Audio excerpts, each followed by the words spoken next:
पश्चिम Asia में लगातार बढ़ रहे तनाव और युद्ध की चिंता ने कच्चे तेल की कीमतों पर बहुत बड़ा असर डाला है। और इस चिंता के बीच प्रधानमंत्री नरेंद्र मोदी ने पेट्रोल, डीजल, सोना और विदेशी मुद्रा बचाने का जो मंत्र दिया है उसे सामान्य अपील नहीं माना जा रहा है, बल्कि इसे संभावित आर्थिक दबाव, जिसे कि महंगाई के लिए देश को मानसिक तौर पर पहले से तैयार करने की कोशिश के तौर पर देखा जा रहा है। पीएम मोदी ने अपने भाषण में जिन बातों पर जोर दिया है उसने बहुत ही अहम राजनीतिक, आर्थिक और रणनीतिक मायने हैं। क्या कुछ है विस्तार से आपको समझाता हूं, लेकिन उससे पहले अगर आपने लोक सेवा न्यूज को सब्सक्राइब नहीं किया है तो आप चैनल को सब्सक्राइब कर लें। दरअसल पेट्रोल डीजल बचाइए का क्या मतलब है, ये पहला संदेश। तो प्रधानमंत्री ने लोगों से पेट्रोल डीजल का समझदारी से इस्तेमाल करने की अपील की है। इसका सीधा मतलब ये माना जा रहा है कि सरकार को आने वाले वक्त में तेल की कीमतों को लेकर चिंता है। भारत अपनी जरूरत का बड़ा हिस्सा विदेशों से आयात करता है। अगर पश्चिम एशिया में तनाव और बढ़ता है तो कच्चे तेल की कीमतें तेजी से बढ़ सकती हैं। ऐसे में सरकार अभी से ईंधन की खपत कम करने का संदेश दे रही है, जिससे विदेशी मुद्रा पर दबाव कम हो। इस बयान को महंगाई बढ़ने की आशंका से भी जोड़कर देखा जा रहा है, क्योंकि तेल महंगा होने पर उसका इम्पैक्ट परिवहन, गैस, खाद्य वस्तुओं और रोजमर्रा की चीजों पर पड़ता है। दूसरी बात यह है कि अगर सरकार ने इन चीजों का दाम बढ़ा भी दिया है और आम जनता इसका इस्तेमाल कम करेगी तो उनकी जेब पर महंगाई का बोझ कम पड़ेगा। दूसरा, वर्क फ्रॉम होम शुरू करें।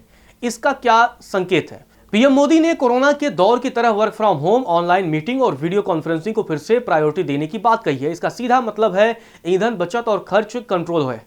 सरकार यह संकेत दे रही है कि अगर वैश्विक संकट गहराता है तो लोगों को यात्रा और ईंधन खपत कम करने की आदत डालनी पड़ सकती है। ये बयान इस बात का भी संकेत माना जा रहा है कि सरकार आने वाले समय में सावधानी आधारित अर्थव्यवस्था का माहौल बनाना चाहती है, जहां गैर जरूरी यात्रा और खर्च कम किए जाएं। तीसरा, मेट्रो, कारपूलिंग और रेलवे फ्रेट पर जोर क्यों दिया, यह बड़ा सवाल है। तो प्रधानमंत्री ने पब्लिक ट्रांसपोर्ट, कारपूलिंग और माल ढुलाई के लिए सड़क परिवहन की जगह रेलवे फ्रेट के इस्तेमाल पर जोर दिया है। इसका सीधा संबंध पेट्रोल डीजल की खपत कम करने से होता है। रेलवे का बड़ा हिस्सा बिजली आधारित है, इसीलिए सरकार चाहती है कि माल ढुलाई सड़क की बजाय रेल से ज्यादा हो।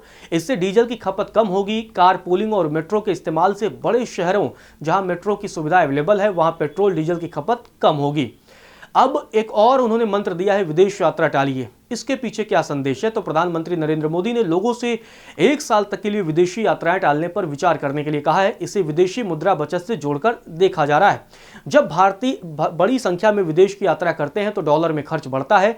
अगर उसी समय तेल का आयात बिल और भी बढ़ जाए तो विदेशी मुद्रा भंडार पर अतिरिक्त दबाव पड़ सकता है। अब सरकार का संकेत ये माना जा रहा है कि आने वाले समय में डॉलर की मांग और रुपए पर दबाव बढ़ सकता है। वैसे भी लंबे समय से रुपए की ताकत डॉलर के मुकाबले लगातार घटती जा रही है, इसीलिए विदेशी खर्च यानी डॉलर कम करने का संदेश दिया जा रहा है। सोना मत खरीदिए की अपील क्यों है, ये क्यों अहम हो गई? दरअसल भारत दुनिया में सोने का सबसे बड़ा उपभोक्ता देशों में से शामिल है। सोना भी बड़े पैमाने पर आयात किया जाता है और इसके लिए भारत सरकार को डॉलर में भुगतान करना पड़ता है। समग्रता से प्रधानमंत्री नरेंद्र मोदी का संयम मंत्र सीधा सीधा विदेशी मुद्रा बचाने को लेकर दिया गया है। अगर तेल और सोना दोनों देशों का आयात बिल बढ़ाता है तो सरकारी खजाने पर दबाव बढ़ेगा ही। डॉलर के मुकाबले रुपया की ताकत और ज्यादा कमजोर होगी। प्रधानमंत्री नरेंद्र मोदी ने सीधे तौर पर देश की जनता को समझाए हुए यानी आर्थिक सतर्कता बरतने का आग्रह किया है। पहले भी संकट के वक्त प्रधानमंत्रियों ने जनता से समय मांगा था और सहयोग मांगा था। भारत में राष्ट्रीय संकट के दौरान प्रधानमंत्री लगातार जनता से संयम और त्याग की अपील का लंबा इतिहास रहा है। 1960 के दशक की अगर हम बात करें तो खाद्यान्न संकट और युद्ध जैसी परिस्थितियों के दौरान तत्कालीन प्रधानमंत्री लाल बहादुर शास्त्री ने भी लोगों से सप्ताह में एक समय भोजन छोड़ने की अपील की थी। उनका कहना था कि अगर लोग स्वेच्छा से थोड़ा सा त्याग करें तो देश को विदेशी सहायता पर निर्भर नहीं रहना पड़ेगा। शास्त्री जी ने पहले खुद अपने परिवार के साथ व्रत रखा था और उसके बाद देशवासियों से शास्त्री व्रत रखने की अपील की थी। इसका व्यापक असर हुआ और लाखों लोगों ने सप्ताह में एक समय भोजन छोड़ना शुरू कर दिया था। कई होटल और रेस्टोरेंट भी निर्धारित समय पर बंद रहने लगे थे।